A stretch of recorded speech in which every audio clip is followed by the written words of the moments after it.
The clock read exactly 2:34 this afternoon when something unprecedented unfolded inside courtroom number 4 at the Federal District Courthouse located in Washington, D.C., and what happened in those next few minutes will echo through American history for generations to come. Standing before the packed courtroom was the jury foreperson, specifically juror number 7, a 47-year-old high school teacher who commutes daily from Alexandria, Virginia. And this individual gripped the official verdict form firmly with both hands, raised their eyes to meet the judge's gaze directly, and proceeded to speak aloud the words that no former commander-in-chief has ever been forced to hear inside any American courtroom in the entire 248-year history of this nation. The words came clearly, deliberately, without hesitation. On count 1, conspiracy to defraud the United States, we, the jury, find the defendant Donald J. Trump guilty. On count 2, obstruction of an official proceeding, we, the jury, find the defendant Donald J. Trump guilty. On count 3, conspiracy against rights, we, the jury, find the defendant Donald J. Trump guilty. The tally on every single count stood at 12-0, completely unanimous. There wasn't a single juror among the 12 who harbored even the slightest doubt. The atmosphere inside the courtroom immediately erupted into chaos. Reporters scrambled frantically toward the exits, desperate to file their breaking stories. Spectators audibly gasped, while some openly cried. The defense attorneys remained frozen in their seats, completely motionless. And there sat Donald Trump himself at the defense table, dressed in a dark suit with an American flag pin carefully positioned on his lapel, his eyes fixed straight ahead into the middle distance. Not a flicker of emotion crossed his face at precisely 2:41 p.m. A full 7 minutes after the verdict had been formally read into the record, Judge Tanya Chutkan expressed her gratitude to the jury for their dedicated service, officially dismissed them from their duties, and made the announcement that sentencing would be conducted on Friday, February 28th, at 10 a.m. sharp. You need to subscribe to this channel immediately. And I mean right this second, because what I'm preparing to walk you through step by step is not merely a legal verdict. This represents the pivotal moment when the American legal system delivered its judgment upon a former president of the United States. This is the moment when 12 ordinary American citizens, after spending 6 full days deliberating behind closed doors, unanimously reached the conclusion that the evidence presented proved beyond any reasonable doubt whatsoever that Trump actively conspired to overturn and overthrow a legitimate election. And this is the moment when a federal judge set the sentencing date for Friday, which is now just 3 days away from this moment, when the tangible consequences and real-world ramifications of that guilty verdict will finally be determined and announced. Turn on your notifications right now. Set them specifically to all, because between this moment and Friday morning at 10 a.m., the singular question dominating every legal mind in America is this: exactly how many years will Trump spend behind bars in federal prison? But here's what nobody tells you about what actually happened during those 6 days of jury deliberations. Because the detailed timeline of the jury's process reveals precisely how these 12 individuals reached their historic unanimous verdict. The jury first entered the deliberation room and began their work on Thursday, February 20th at precisely 9 a.m. That entire first day was consumed with carefully reviewing the lengthy jury instructions provided by the judge and systematically organizing the mountain of evidence into manageable sections. The jury made specific requests for particular documents on day 1, including the complete transcript of the January 5th phone call between Trump and Pence. And they also requested the audio recording of Trump explicitly telling his accountant that he had lied about property values. On day 2, which fell on Friday, the jury deliberated continuously for 8 solid hours. They formally requested a complete readback of Pence's testimony, specifically the portion about the conversation in which Trump told him it was his last chance to do the right thing. On Saturday, day 3 of deliberations, the jury took a scheduled break from active deliberations, but they still asked to review specific trial exhibits over the weekend period. On Monday, which marked day 4, deliberations resumed at full intensity. The jury submitted a request to the judge asking for a precise legal definition of willful blindness, which seasoned legal observers immediately interpreted as a strong signal that they were actively considering whether Trump had deliberately and intentionally avoided knowing certain incriminating facts. On Tuesday, day 5, the jury deliberated for a grueling 9-hour stretch.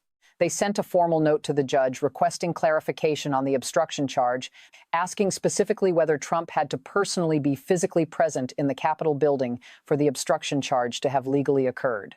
The judge responded in writing that physical presence was absolutely not required under the law. On Wednesday, which represented day 6 of deliberations, the process began again at 9 a.m. sharp. At exactly 1:47 p.m., the jury composed and sent a note to the judge. The note contained just 4 words: "We have reached a verdict."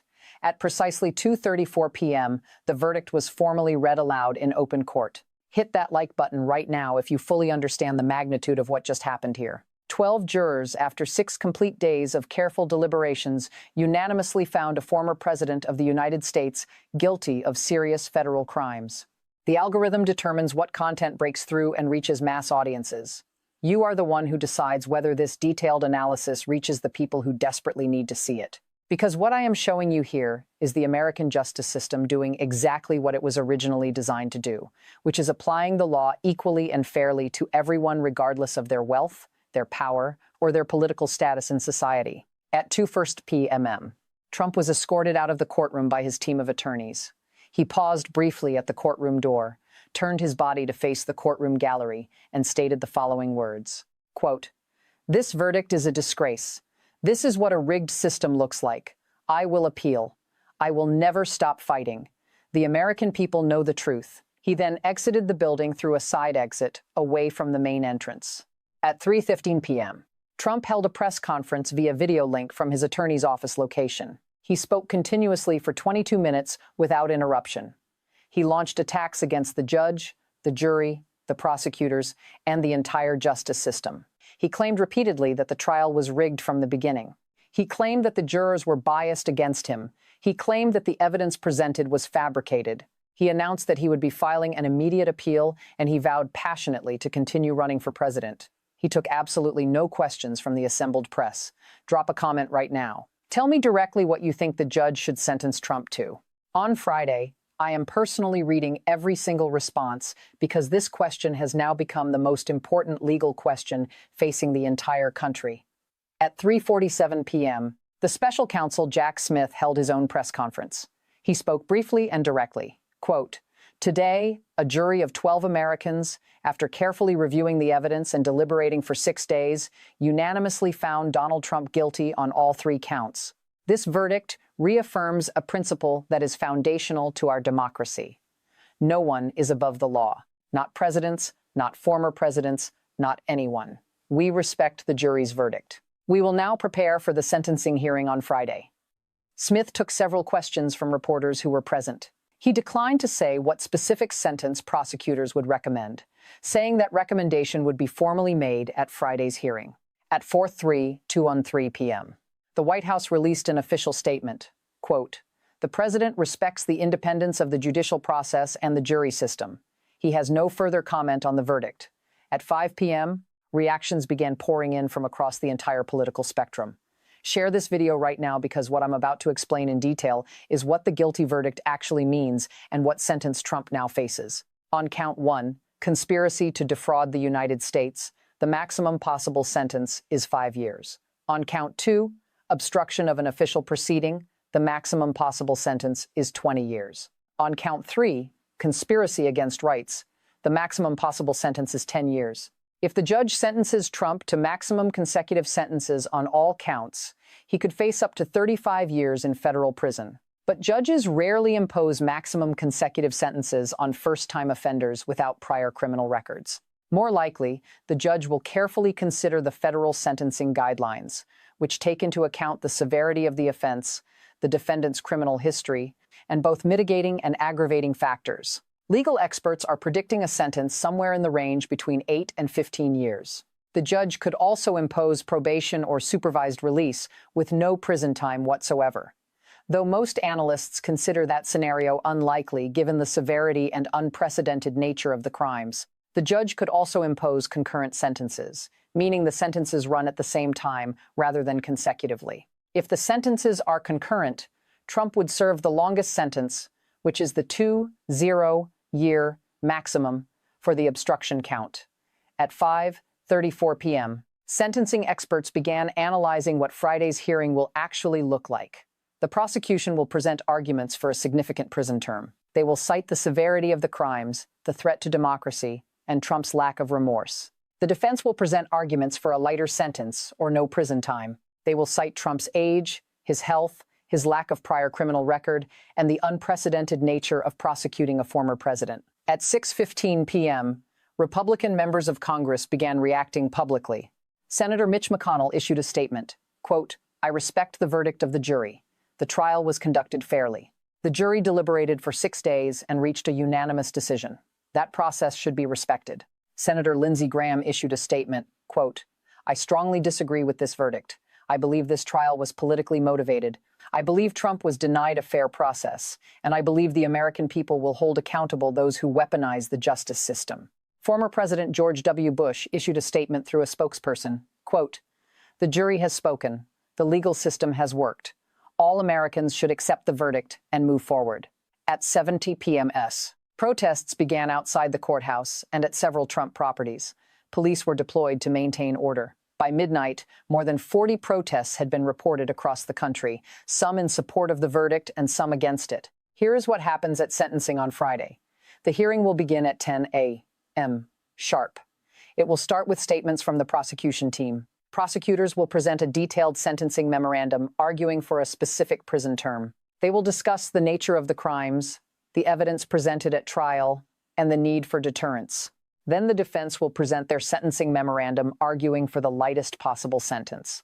They may present character witnesses, medical evidence about Trump's health, and arguments about the impact of incarceration on a 7-8-year-old former president. Then Trump himself will have the opportunity to make a statement known as the right of allocution. This is the defendant's chance to speak directly to the judge before sentencing. Trump can apologize, express remorse, or explain his actions. Based on his public statements, however, it seems likely that Trump will use this opportunity to maintain his innocence and attack the process. After all statements are made, Judge Chutkan will impose the sentence. She will announce the length of any prison term, the terms of any supervised release, and any fines or special conditions. The sentence is immediate. If Trump is sentenced to prison, he will be taken into custody at the courthouse after the hearing. Here is what we are watching for between now and Friday. 6 indicators that will tell us what sentence Trump will receive. Indicator 1. What does the prosecution sentencing memorandum recommend? If they ask for 12 years, the judge is unlikely to go much higher. If they ask for 20, it signals they want maximum accountability. Indicator 2. What does the defense present at sentencing? If they present medical evidence showing Trump is in poor health, it could influence the judge toward a lighter sentence. Indicator 3. Does Trump express any remorse? If he apologizes to the country and acknowledges the harm his actions caused, it could result in a lighter sentence. Based on his public statements, this seems unlikely. Indicator 4. Does Judge Chutkan signal anything in her presenting orders? If she orders a pre-sentence investigation report with specific instructions, it may hint at her thinking. Indicator 5. Do any character witnesses testify for Trump? If respected figures speak on his behalf, it could affect the judge's view. Indicator 6. Does Trump attempt to delay sentencing? If his lawyers file emergency motions to postpone Friday's hearing, it will tell us they believe the sentence will be severe. Here are 3 scenarios for Friday's sentence. Scenario 1. Trump receives a significant prison term.